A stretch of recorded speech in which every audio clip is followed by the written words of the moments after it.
What's going on, you guys? Welcome back to another video.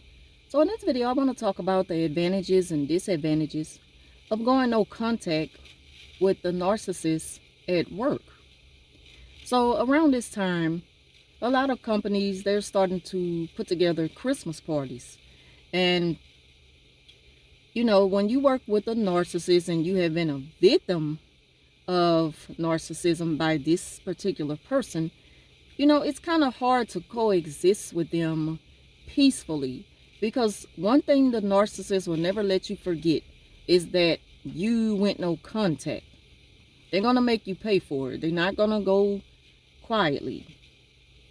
And along with that, when you have to work together, they're going to find all kind of ways to get back at you. And what puts you at a disadvantage of working with a narcissist and, happen to be amongst other co-workers and not feel so isolated because of the narcissist and the smear campaign. What puts you at a disadvantage is the fact that a lot of times the narcissists, they have pretty much mastermind the whole plan to destroy you after you went no contact. So they're already kind of ahead of the game, and they're ahead of a game that you're not even aware that you're playing in the first place. So that leaves you wondering, like, well, how do I maintain a good work environment with these people and get along with everyone if the narcissist is constantly smearing my name and trying to destroy me by having everyone go up against me. They put out false rumors. They lie about pretty much everything. They just they totally make up things, and they really stick it to people to make it sound believable. And if these people don't question it, then they're just gonna believe everything that the narcissist is telling them about you. And so that's the biggest disadvantage of going no contact with the narc in a workplace. Because there are going to be times when, group activity is necessary in order to make the job work. And when it doesn't happen smoothly, you best believe the narc is up to something. They're pretty much behind everything that makes everyone kind of exclude you from things that doesn't have anything to do with work. And it, takes me back to the Christmas parties and stuff, or any little thing you might want to do at work, and you want to be a part of it because it's exciting and it's just something different, and it's aside from just regular work as usual. And so, of course, when you have the opportunity to do something different at work, have some type of celebration, birthday party, just anything, Christmas party, whatever you may have going on, whatever the job, is planning to do, you want to be a part of it, because why not? You work there. And the advantages of it is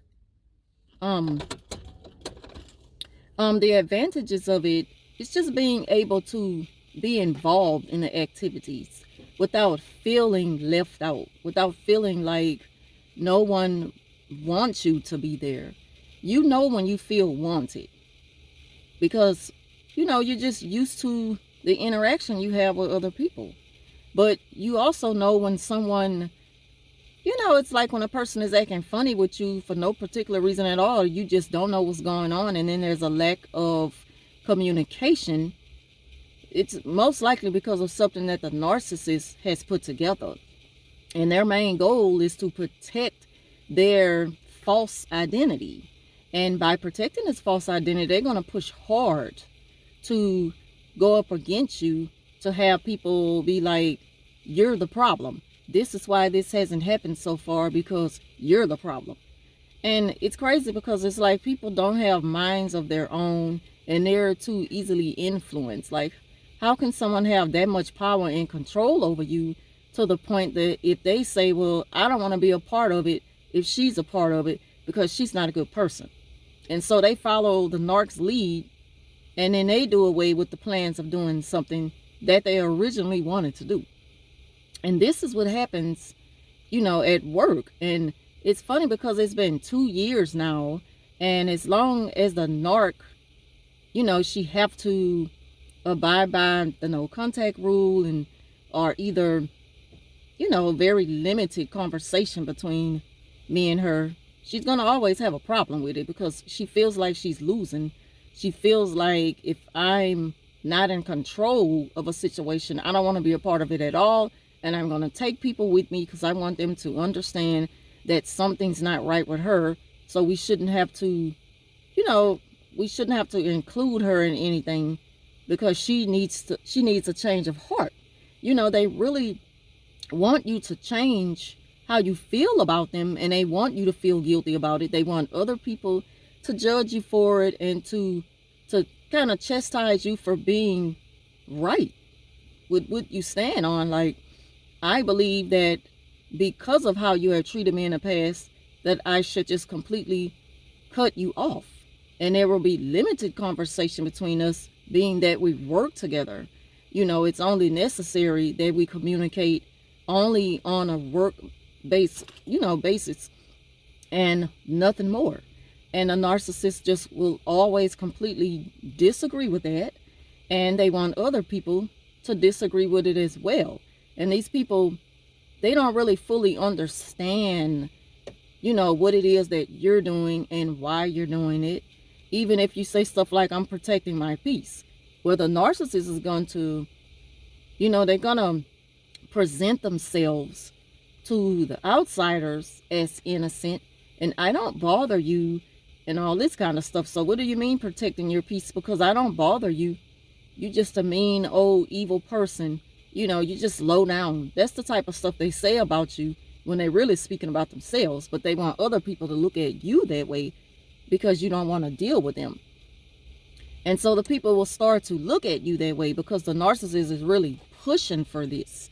And when you don't defend yourself, it kind of it doesn't make you look guilty, but to the people who they're really trying to convince, they're going to automatically look at you as being this way because you're not lightening up on a situation, because you don't let the narcissist in and you don't allow them to have their way anymore. The people have a problem with you, and a narcissist, they feel like they win again. And so it's like they just completely sabotage anything that will, allow a group of people at work to be able to peacefully coexist and just do something different at work for a little bit of enjoyment, just to lighten up the mood, and it not always be so much just about work. But the narcissists, they don't want you to be a part of that. They want you to continue being, separated. They don't want you to be a part of anything that makes it seem like you're enjoying it. If you're enjoying it, the narcissist is not going for that. They don't like that at all because they are not enjoying themselves if they're not enjoying themselves with you.